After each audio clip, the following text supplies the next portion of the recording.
एक गांव में बिल्ला नाम का एक व्यक्ति रहा करता था। बिल्ला अपने गांव में आटे की दुकान चलाता था। पूरे गांव में केवल बिल्ला की दुकान पर ही आटा मिला करता था और बिल्ला इसी बात का फायदा उठाकर आटा गांव के लोगों को बहुत ही महंगे दामों में बेचा करता। एक दिन की बात है, गांव की अनोखी चाची बिल्ला की दुकान पर आती हैं और बिल्ला से कहती हैं, 2 किलो आटा पैक कर दो। बिल्ला 2 किलो आटा पैक करके अनोखी चाची को देते हुए कहता है, ये लो अनोखी चाची, और 100 रुपए मुझे पकड़ा दो। आटे के दाम सुनकर अनोखी चाची बुरी तरह से चौंक जाती है और बिल्ला की ओर देखकर गुस्से से कहती है, ये क्या बकवास कर रहे हो बिल्ला? जहाँ तक मैं जानती हूँ तो आटा तो 30 किलो के भाव आता है। अनोखी चाची की बात सुनकर बिल्ला हंसते हुए कहता है, अरे अनोखी चाची, यहाँ से शहर कम से कम 500 किलोमीटर दूर है और इस गांव के आगे दूर दूर तक कोई दूसरा गांव भी नहीं है। आटा लाने में बहुत ज्यादा किराया भाड़ा खर्च होता है। हाँ जानती हूँ और इसी बात का तुम फायदा उठाते हो। इतना कहकर अनोखी चाची आटा लेकर गुस्से से वहाँ से चली जाती है। शाम को बिल्ला दुकान बढ़ाकर अपने घर चला जाता है और गुस्से से अपनी पत्नी से कहता है, चल जल्दी से खाना लगा, बहुत तेज भूख लगी है। बिल्ला की बात सुनकर बिल्ला की पत्नी तारा गुस्से से बिल्ला से कहती है, बोल तो ऐसे रहे हो जैसे बहुत मेहनत करके आए हो। अरे तारा, झूठ बोलने में और बेईमानी करने में भी बहुत मेहनत लगती है, तो इस बात को नहीं समझेगी। अजी देखिए, सारे गांव में आप बेईमान और छिछोरे के नाम से प्रसिद्ध हो चुके हैं। पहले तो आप गांव में महंगे दाम पर आटा बेचा करते थे और अब सुनने में आया कि आप गांव की स्त्रियों को भी छिछोरी भरी नजरों से देखने लगे हैं। बिल्ला गुस्से से तारा से कहता है, अपना मुंह बंद कर तारा, मैं सब जानता हूँ। तेरा इशारा कहाँ है? तू चंपा की ही बात कर रही है ना? देख तारा, चंपा से मैं प्रेम करता हूँ। अब मुझसे ज्यादा तू चपड़ चपड़ मत कर, जल्दी से खाना लगा। तारा बिल्ला के लिए खाना लगा देती है। बिल्ला खाना खाकर सो जाता है और अगले दिन बिल्ला फिर से अपने आटे की दुकान पर चला जाता है। बिल्ला ग्राहकों का इंतजार कर ही रहा होता है कि तभी वहाँ पर गांव की सबसे सुंदर अनाथ लड़की चंपा आ जाती है। चंपा को देखकर बिल्ला खुश हो जाता है और चंपा से कहता है, कितना आटा चाहिए मेरी चंपा? तमीज से बात करो बिल्ला, मुझे आधा किलो आटा दे दो। अरे मेरी जाने मन, तुम कहो तो पूरी दुकान का आटा ही तुम्हारे घर रखवा दूं। इतना कहकर बिल्ला छिछोरी भरी नजरों से चंपा को देखते हुए उसका हाथ पकड़ लेता है। चंपा गुस्से से अपना हाथ छुड़ाकर बिल्ला से कहती है, मैं गांव वालों से तेरी शिकायत करके रहूंगी, नास पिटे छिछोरे। इतना कहकर चंपा रोती हुई वहाँ से जाने लगती है। चंपा कुछ दूर जाती है कि तभी उसे गांव का मुखिया मिल जाता है। चंपा को रोता हुआ देख मुखिया चंपा से कहता है, क्या हुआ चंपा, तुम रो क्यों रही हो? चंपा रोते हुए सारी घटना बताते हुए मुखिया से कहती है, मुखिया जी, बिल्ला ने मेरा जीना हराम कर दिया है। आज तो उसने मेरा हाथ भी पकड़ लिया। चलिए आप बिल्ला को सबक सिखा दीजिए। देखो चंपा, इस गांव में तो क्या कोई भी बिल्ला के खिलाफ नहीं बोलेगा। अरे क्योंकि पूरे गांव में केवल बिल्ला ही आटा बेचता है। मुखिया चंपा की मदद करने से साफ इनकार कर देता है। चंपा सारे गांव में जाकर बिल्ला की हरकत के बारे में बताती है और बिल्ला को सबक सिखाने के लिए बोलती है, मगर कोई भी गांव वाला चंपा की मदद के लिए आगे नहीं आता। चंपा एक पेड़ के नीचे जाकर फूट फूट कर रोने लगती है कि तभी रंगा नाम का एक व्यक्ति चंपा के पास आकर कहता है, ये सारे गांव वाले तो बुजदिल है चंपा, चलो मेरे साथ, मैं तुम्हारी आंखों के सामने बिल्ला को सबक सिखाऊंगा। ये सुनकर चंपा खुश हो जाती है और रंगा के साथ बिल्ला की दुकान पर चली जाती है, मगर वो देखती है कि बिल्ला दुकान पर नहीं होता है। रंगा चंपा से कहता है, चंपा, बिल्ला जरूर अपनी दुकान के अंदर गोदाम में छुपा होगा। रंगा चंपा को गोदाम के अंदर ले जाता है जहाँ पर बिल्ला खड़ा हुआ होता है। रंगा अचानक से अंदर से कुंडी लगा देता है। बिल्ला चंपा को देखकर मुस्कुराने लगता है। चंपा समझ जाती है कि उसके साथ बहुत बड़ा धोखा हुआ है। चंपा रोती हुई रंगा से कहती है, मुझे तुमसे ऐसी उम्मीद नहीं थी रंगा। अरे मूर्ख चंपा, अरे ये मेरी ही योजना थी। आज तो मैं अपने मन की मुराद पूरी करके ही रहूंगा। चंपा अपनी इज्जत बचाने के लिए तेजी से दरवाजे की ओर भागती है कि अचानक ही उसका पैर फिसल जाता है और वो गिर जाती है।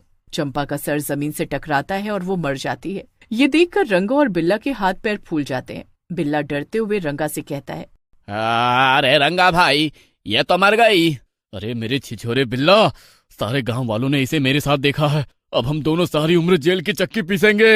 अरे चिंता मत कर रंगा, मैं अभी इसकी लाश को आटे में छुपा देता हूँ। रात के समय हम दोनों इसकी लाश को जंगल में फेंक देंगे। हाँ। इतना कहकर बिल्ला चंपा की लाश को आटे में दबा देता है और वो रंगा के साथ गोदाम बंद करके बाहर निकल जाता है। उसके बाहर जाते ही अचानक चंपा उठकर खड़ी हो जाती है। वो एक चुड़ैल बन चुकी थी। चंपा अजीब अजीब सी डरावनी आवाज निकालते हुए गुस्से से कहती है, इन गांव वालों ने मेरी मदद नहीं की, इनकी वजह से मैं चुड़ैल बन गई, अब सब मरेंगे। रात के समय रंगा और बिल्ला गोदाम में आते हैं, मगर जैसी वो दोनों गोदाम के अंदर कदम रखते हैं, अचानक से डरावनी आवाजें आनी शुरू हो जाती हैं। डरावनी आवाजें सुनकर बिल्ला रंगा से कहता है, अबे ओ रंगा, अरे ये भयानक आवाजें कहाँ से आ रही है?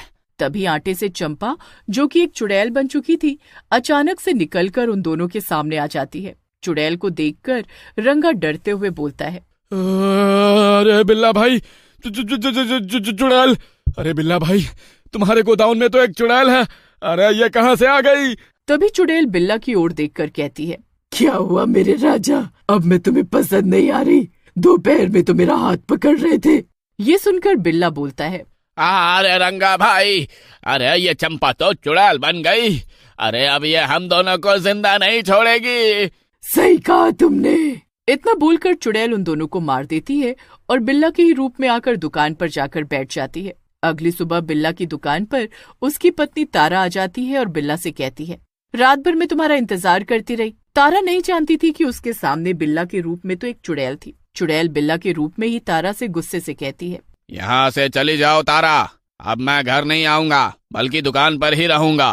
तारा चुपचाप वहाँ से चली जाती है। कुछ देर बाद वहाँ पर गांव का मुखिया आता है और चुड़ैल के रूप में बिल्ला से कहता है, 2 किलो आटा दे देना बिल्ला। चुड़ैल मुखिया को 2 किलो आटा दे देती है। कितने पैसे हुए?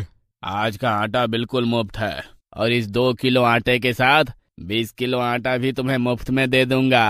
अरे वाह बिल्ला भाई, मैं शुरू से ही जानता था कि तुम कितने भले इंसान हो। कल चंपा तो तुम्हें खामखा बदनाम कर रही थी। आटे की बोरी गोदाम में है। अरे तो जल्दी चलो गोदाम में बिल्ला भाई। मुखिया गोदाम के अंदर चला जाता है। गोदाम के अंदर जाते ही चुड़ैल अपनी असली शक्ल में आ जाती है। ये देखकर मुखिया डर जाता है। चुड़ैल, अरे अरे तुम तो चुड़ैल हो। तभी मुखिया की नजर रंगा और बिल्ला की लाशों पर पड़ती है।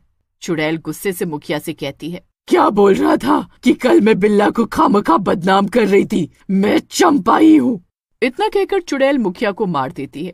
उस दिन के बाद गांव का कोई भी व्यक्ति आटा लेने के लिए आता तो चंपा उसे मारकर गोदाम में फेंक देती। धीरे धीरे गांव में लोगों की संख्या कम होने लगी। गांव वालों के अचानक लापता होने से गांव में दहशत का माहौल फैलने लगा। सबको बिल्ला पर ही शक होने लगता है, क्योंकि जो भी बिल्ला की दुकान पर जाता था वो फिर वापस नहीं आता था। एक दिन तारा गहरी सोच में डूबी हुई अपने आप से बोलती है, जरूर कुछ न कुछ गड़बड़ है। तारा शाम के समय बिल्ला की दुकान पर चली जाती है, जहाँ चुड़ैल बिल्ला के रूप में होती है।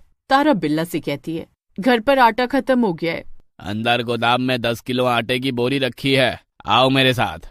तारा गोदाम के अंदर चली जाती है। तभी चुड़ैल अपने असली रूप में आ जाती है। तारा की नजर गोदाम में रंगा, बिल्ला और गांव वालों की लाश पर पड़ती है।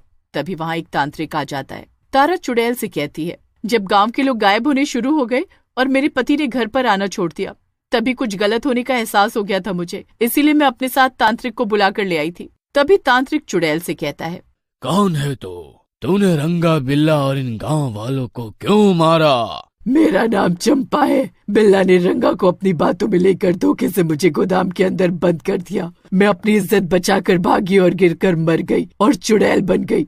जब मैं जीवित थी तब मैंने गांव वालों से बिल्ला की शिकायत की थी, मगर किसी ने मेरा साथ नहीं दिया। देखो, अगर गांव वालों ने तुम्हारा साथ नहीं दिया तो केवल एक मजबूरी के कारण, और रंगा और बिल्ला से तो तुमने अपना बदला ले लिया ना।